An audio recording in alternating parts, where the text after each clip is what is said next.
तो आज का जो हमारा वीडियो है वो है जावा पे।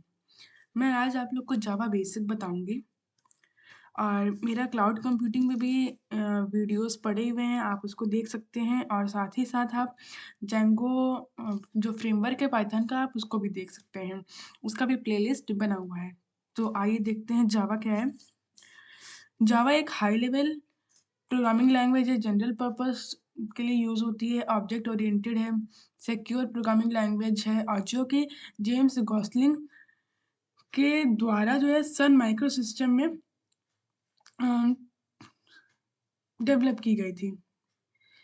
मतलब इसको जो है फॉर्मली इसको ओए के नाम से जाना जाता था, लेकिन 1995 में सन माइक्रो सिस्टम इसका नाम चेंज करके जावा कर दिए थे। इसका जो एडिशंस ऑफ जावा हैं, जावा के एडिशंस देख लेते हैं कितने कौन कौन से हैं। तो इसके जितने भी जावा के एडिशंस हैं सबकी डिफरेंट कैपेबिलिटीज़ हैं। 3 एडिशंस हैं जावा के: Java standard editions, Java enterprises editions, Java micro editions. तो जो जावा स्टैंडर्ड एडिशन है ये डेस्कटॉप कंप्यूटर के प्रोग्राम को क्रिएट करने के लिए यूज़ होता है, और जो जावा एंटरप्राइजेस एडिशन है वो सर्वर पे रन करने के लिए लार्ज प्रोग्राम्स को क्रिएट करने के लिए यूज़ होता है, और ये हैवी ट्रैफिक और जो है इसको मैनेज करता है, और साथ ही साथ ये कॉम्प्लेक्स जो ट्रांजैक्शंस होते हैं उसकी कॉम्प्लेक्सिटी को भी मैनेज करता है। उसके बाद जो ये हमारा जावा माइक्रो एडिशन है, ये क्या होता है, ये स्मॉल डिवाइसेस के लिए एप्लीकेशंस को डेवलप करता है, जैसे सेटअप बॉक्स हो गए, फ़ोन हो गए, उसके अप्लायंसेस हो गए, उन सब के लिए एप्लीकेशंस को डेवलप करता है। ठीक, तो इसके बाद जो है हमारा है जावा प्लेटफॉर्म। जावा प्लेटफॉर्म क्या होता है, ये एक कलेक्शन ऑफ प्रोग्राम्स होता है जो कि उसके प्रोग्राम्स को रन करने और डेवलप करने के लिए हेल्प करता है। जावा होता है वो प्रोग्राम को रन करने के लिए और डेवलप करने के लिए हेल्प करता है। ये कंपाइलर सेट ऑफ लाइब्रेरीज इसके अंदर इंक्लूडेड होती हैं और ये प्लेटफॉर्म इंडिपेंडेंट लैंग्वेज होता है। ठीक है, इसके इसमें एग्जीक्यूशन इंजन्स भी इंक्लूडेड होते हैं। और इसके बाद जो है हमारा वो है, इसके बाद है हमारा फीचर्स ऑफ जावा। इसमें सबसे पहले तो ये बहुत ही सिंपल होती है, सिंपल लैंग्वेज होती है जावा। इसके सिंटेक्स बहुत ही सिंपल होते हैं, समझने में आसान होते हैं। ये जो सी प्लस प्लस के कॉन्सेप्ट में एक कॉम्प्लेक्स कॉन्सेप्ट होते थे उसको री इम्प्लीमेंट करके जावा में इजी बना दिया गया है।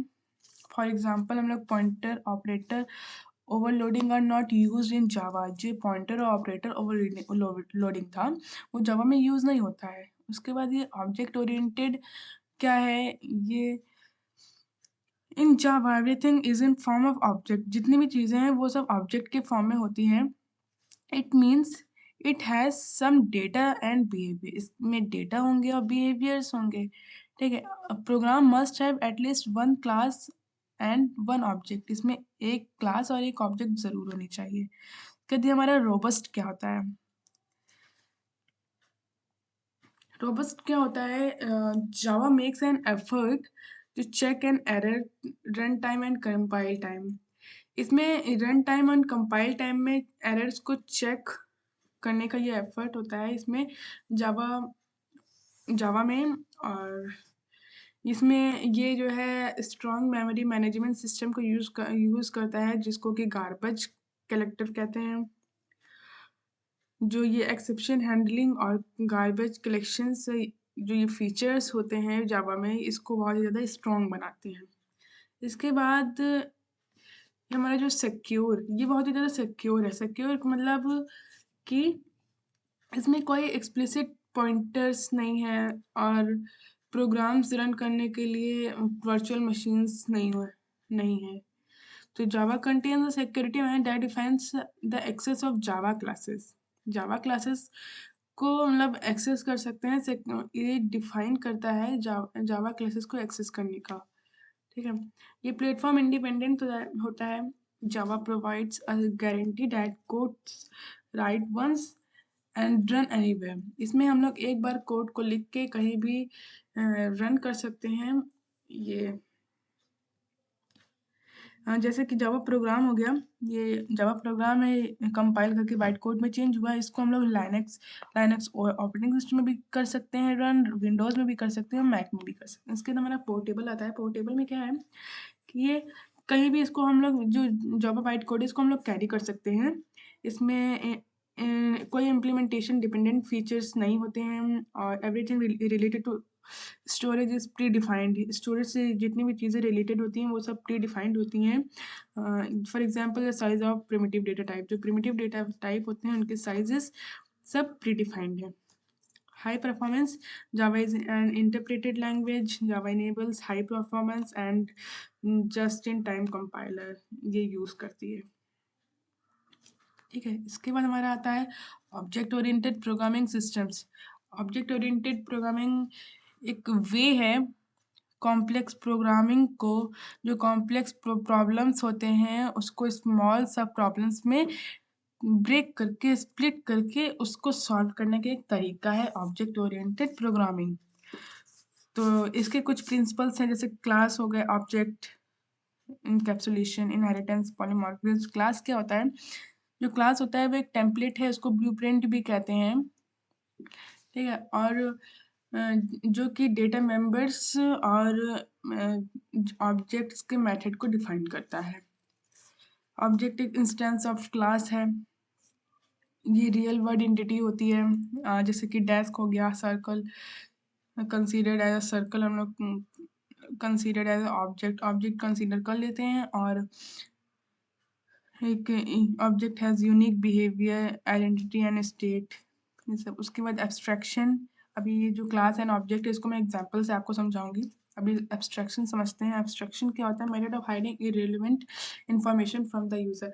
मतलब जो इंफॉर्मेशन यूज़र के काम की नहीं है उसको हाइड कर देते हैं, मतलब फालतू की चीज़ें नहीं दिखाते हैं। जैसे कि जब जो ड्राइवर है वो क्या जानता है कि उसको ड्राइव करना आता है कार को, उसको उससे मतलब नहीं है कि कार के अंदर किस चीज़ से बनी है। बस उसको क्या पता होना चाहिए, गियर क्या है, एक्सीलेटर क्या है, ब्रेक क्या है, और स्टीयरिंग कैसे घूमती है, कैसे क्या करती है, ठीक है। उसको बस इतनी चीज़ के बारे में पता होना चाहिए। उसको एक्स्ट्रा इन्फॉर्मेशन की उसको कोई ज़रूरत नहीं है, इसलिए उसको हाइड कर देते हैं। इनकैप्सुलेशन क्या होता है? ये binding data of function into a single unit. Class is an encapsulation, मतलब जितने भी डेटा होते हैं उसको उसको बाइंड करने का एक प्रोसेस होता है, सिंगल यूनिट पे उसको बाइंड कर देते हैं। इनहेरिटेंस क्या होता है? Inheritance is the mechanism in which acquires all the features of another classes. इसमें another classes की जो भी features होते हैं उसको,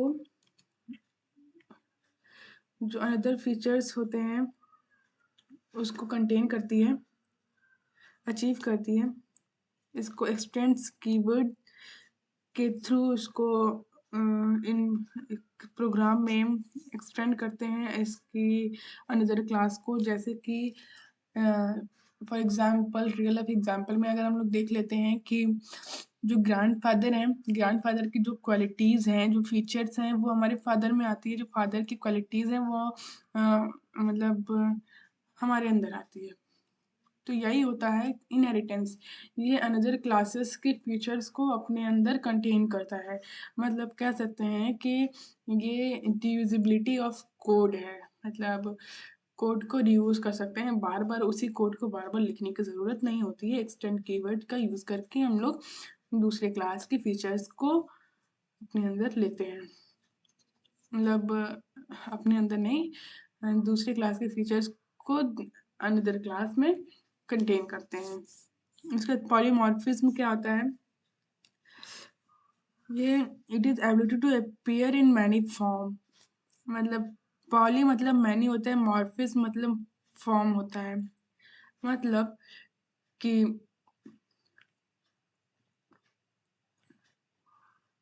एक सेकंड, ये क्या हो गया?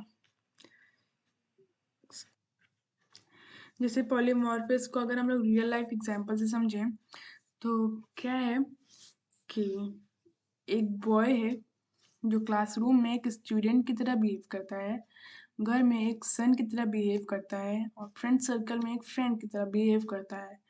तो एक ही जो बॉय है उसके मैनी फॉर्म्स हैं, बहुत सारे तरीके हैं उसके हर जगह रहने के। वैसे ही हमारे जो कोड्स होते हैं उसको अलग-अलग जगह अलग-अलग तरह से रिप्रेजेंट कर सकते हैं। जो पॉलीमॉर्फिज्म होता है वो 2 टाइप्स ऑफ पॉलीमॉर्फिज्म होते हैं, run time polymorphism, compile time polymorphism. इसके बाद देख लेते हैं method in Java.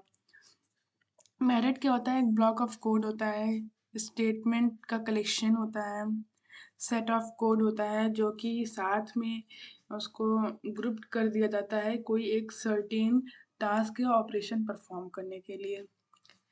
It is use to achieve the reusability of code. ये कोड को बार बार यूज कर सकता है, ठीक है। और इसमें एक बार हम लोग मेथड लिखते हैं तो उसको बार बार हम लोग उस मैनी टाइम्स यूज कर सकते हैं। इसमें बार बार कोई कोड लिखने की ज़रूरत नहीं होती है। उसके बाद it also provide easy modification readability of code just by adding and removing chunks of code. मतलब इसमें हम कुछ कोड्स को रिमूव करेंगे, ऐड करेंगे अकॉर्डिंग टू आवर नीड, तो हम लोग उसमें इजीली मॉडिफिकेशन भी कर सकते हैं और इसको रीड भी कर सकते हैं, ठीक है। जो मेथड होता है वो केवल तभी एग्जीक्यूट होता है जब उसको हम लोग कॉल करते हैं या उसको इन्वोक करते हैं। जो मेन मेथड होता है जावा मतलब जावा में वो होता है मेन मेथड, ठीक है। अभी ये हमारा एग्जांपल है यूजर डिफाइन मेथड। सब पहले तो मेथड डिफाइन करेंगे, जैसे कि फाइंड इवन ऑड, ये हमारा मेथड है। इसमें हमें क्या करना है कि इवन और ऑड हम लोग को चेक करना है कि इवन है ऑड है।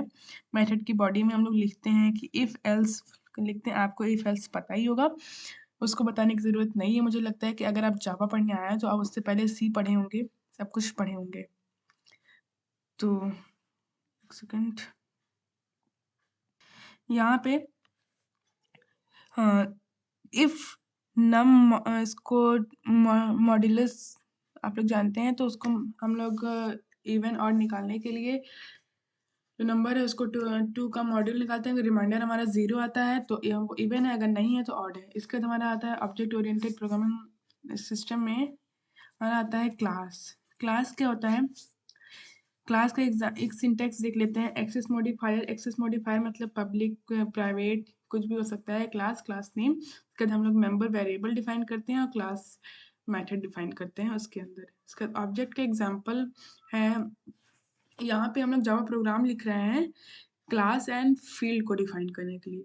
यहाँ पे स्टूडेंट एक क्लास है, स्टूडेंट एक क्लास है। उसका फील्ड डिफाइन करते हैं आईडी नाम की, इंट डेटा टाइप की और स्ट्रिंग नेम, ठीक है।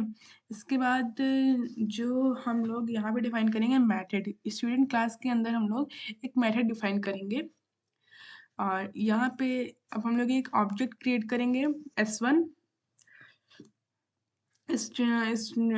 ऑब्जेक्ट क्रिएट करेंगे स्टूडेंट का। स्टूडेंट का ऑब्जेक्ट हम लोग s1 और एक इज इक्वल्स टू न्यू और स्टूडेंट लिख देते हैं। इसके बाद हमारा जो ऑब्जेक्ट की जो वैल्यू आएगी वो हम लोग को प्रिंट करने के लिए हम लोग system dot out dot print in लिखते हैं।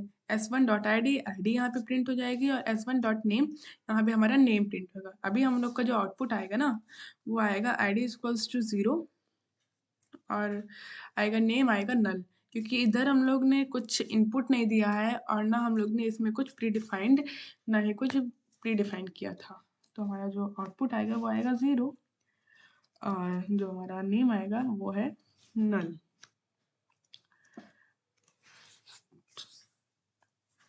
तो आगे मैं जो मेरा जावा का वीडियो आएगा उसमें मैं एक IDE डाउनलोड करना आपको बताऊंगी और साथ में जो नेटबीन्स डाउनलोड करना बताऊंगी और साथ ही साथ जेडीके इंस्टॉल करना बताऊंगी। तो आज की क्लास के लिए थैंक यू।